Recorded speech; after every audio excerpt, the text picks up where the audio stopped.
Assalamualaikum warahmatullahi wabarakatuh. Kami dari kelompok 5 yang terdiri dari Hasna, Ida, dan Jinan akan mempresentasikan tentang golongan obat kemoterapi beserta mekanismenya. Nah, kemoterapi ini adalah pemberian golongan obat-obatan tertentu dengan tujuan untuk menghambat pertumbuhan sel kanker dan bahkan ada yang dapat membunuh sel kanker tersebut. Nah, obat ini disebut sitostatika atau obat anti kanker. Obat-obatan kemoterapi ini nantinya dapat dibagi menjadi beberapa golongan. Untuk golongan obat kemoterapi yang berdasarkan kerjanya pada siklus sel terbagi menjadi dua. Yang pertama ada CCDD atau Cell Cycle Depending Drugs yang terbagi menjadi dua, yaitu CCDC fase spesifik dan CCDD non-spesifik fase. Untuk CCDC spesifik fase, contohnya yaitu golongan obat antimetabolit, yang mana golongan obat ini merusak sel-sel selama fase S siklus sel. Kemudian, untuk yang CCDC non-spesifik fase, contohnya adalah golongan obat alkylating agent, karena obat ini tidak tergantung pada pembelahan selnya. Yang kedua ada CCID atau Cell Cycle Independent Drugs, yang mana obat ini membunuh sel tumor pada setiap keadaan dan tidak tergantung pada pembelahan sel. Contohnya golongan alkaloid. Untuk golongan obat kemoterapi yang berdasarkan mekanisme kerjanya terbagi menjadi beberapa jenis. Yang pertama ada alkylating agent, yang contohnya ada chlorambucil, streptozotocin, thiotepa, dan DTIC. Alkylating agent ini bekerja secara langsung dengan merusak sel DNA sehingga mencegah pembelahan sel kanker. Yang kedua ada golongan obat antimetabolit, contohnya ada 5-FU atau 5-fluorouracil, 6-mercaptopurin, dan chlorafabin. Golongan antimetabolit ini bekerja dengan menghambat pertumbuhan DNA dan RNA sel dengan memblok pembentukan keduanya. Dan golongan obat ini merusak sel selama fase S. Yang ketiga, ada golongan antibiotik antitumor yang terbagi menjadi antrasiklin dan non-antrasiklin. Untuk yang antrasiklin, contoh obatnya yaitu ada daunorubicin, doxorubicin, dan epirubicin. Obat ini bekerja di semua fase siklus sel dan mengganggu enzim involved yang terlibat dalam replikasi DNA. Sedangkan untuk obat antibiotik yang non-antrasiklin, contohnya ada actinomycin D dan bleomycin. Yang keempat ada penghambat topoisomerase yang terbagi menjadi dua juga, yaitu topoisomerase 1 inhibitor dan topoisomerase 2 inhibitor.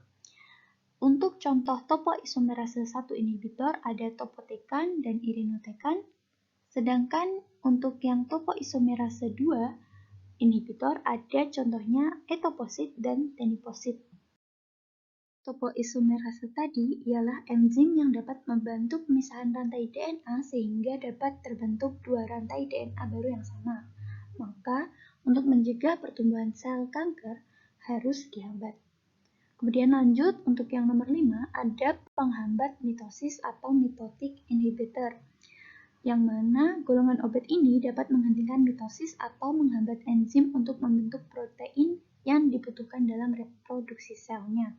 Contohnya ada vincristin, vinblastine, dan paclitaxel. Yang keenam ada kortikosteroid, contohnya ada metilprednisolon, prednison, dan dexamethasone. Namun perlu diperhatikan ketika golongan kortikosteroid ini digunakan untuk mencegah muntah atau reaksi alergi, maka golongan obat ini tidak lagi dianggap sebagai golongan kemoterapi.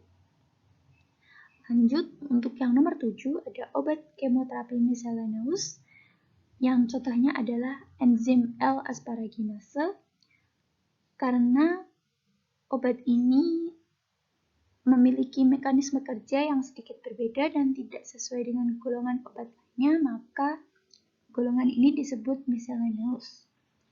Untuk yang nomor 8 golongan obat kanker lain yang digunakan untuk melawan sel kanker tapi tidak dianggap sebagai kemoterapi ada terapi target, differentiating agent, dan terapi hormon, serta imunoterapi. Untuk contohnya bisa dibaca pada slide tersebut.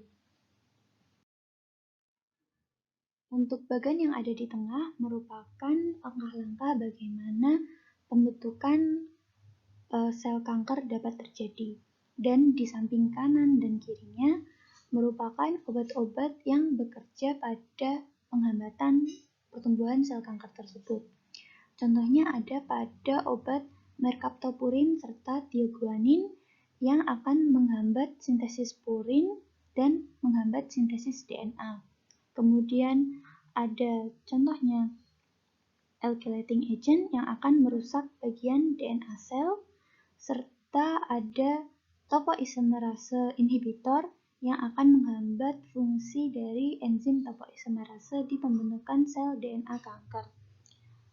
Kemudian ada contoh lagi taxanes atau alkaloid vincristin dan bisbastin yang akan menghambat fungsi dari mikrotubulus. Golongan obat kemoterapi yang akan kami bahas adalah golongan alkylating agent. Alkylating agent bekerja secara langsung dengan merusak DNA sel sehingga mencegah pembelahan sel kanker. Sebagai golongan obat ini tergolong dalam kelompok obat yang bekerja pada fase non-spesifik, dengan kata lain bekerja di semua fase dari siklus sel. Alkylating agent digunakan untuk mengobati berbagai penyakit kanker termasuk leukemia, limfoma, penyakit Hodgkin, multiple myeloma, paru-paru, payudara, dan ovarium.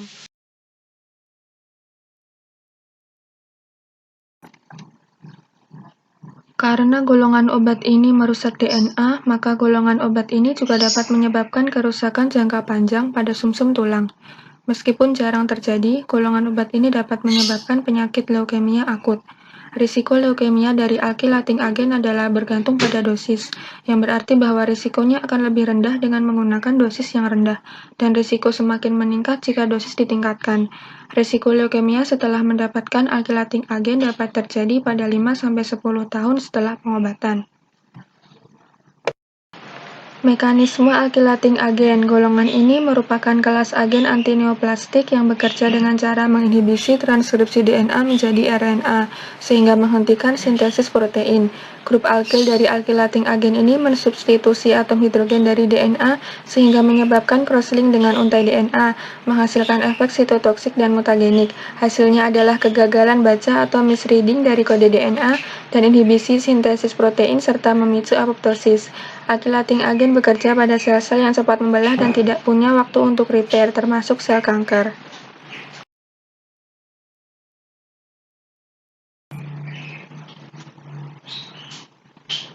Berikut gambar mekanisme kerja dari alkylating agent. Agen alkylasi melibatkan reaksi dengan basa guanin dalam DNA. Dan mekanisme pertama adalah agen alkylasi menempelkan gugus alkyl ke basa DNA. Perubahan ini menghasilkan DNA yang terfragmentasi.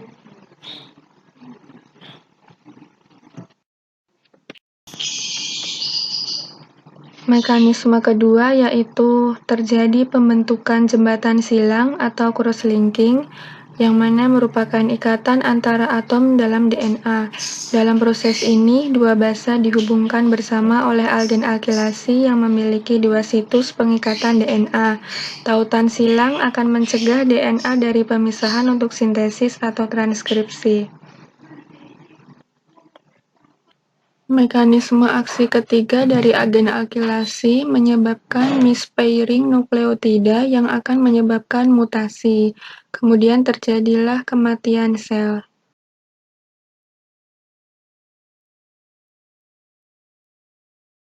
Golongan alkylating agent sendiri dapat dikelompokkan menjadi 6 kelompok. Pertama, nitrogen mustar, contohnya siklofosfamid. Kemudian nitrosourea, contohnya streptozothin. Kelompok alkyl sulfonat, contohnya busulfan. Kelompok triazin, contohnya dirgabazin atau DTIC. kelompok etilenimin, contohnya tiotepa, dan kelompok senyawa platinum, contohnya cisplatin.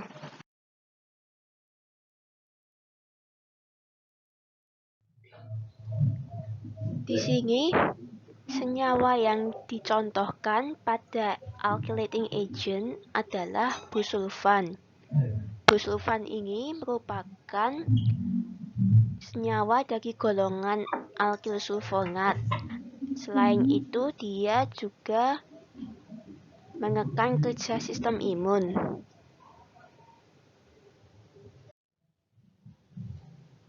Mekanisme aksi dari busulfan adalah dia mengalkilasi gugus guanilat pada posisi N7. Dari situ akan menghasilkan crosslink DNA secara interstrand atau intrastrand. Nah, salah satu dari crosslink itu atau kedua-duanya akan mengganggu proses replikasi DNA dan transkripsi RNA sel kanker yang berakhir pada matinya sel kanker.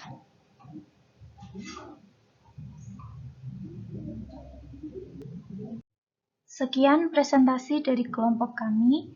Apabila ada yang ditanyakan, silahkan tanyakan dan silahkan beri tanggapan kepada hasil presentasi kami. Terima kasih, kelompok 5 pamit undur diri. Wassalamualaikum warahmatullahi wabarakatuh.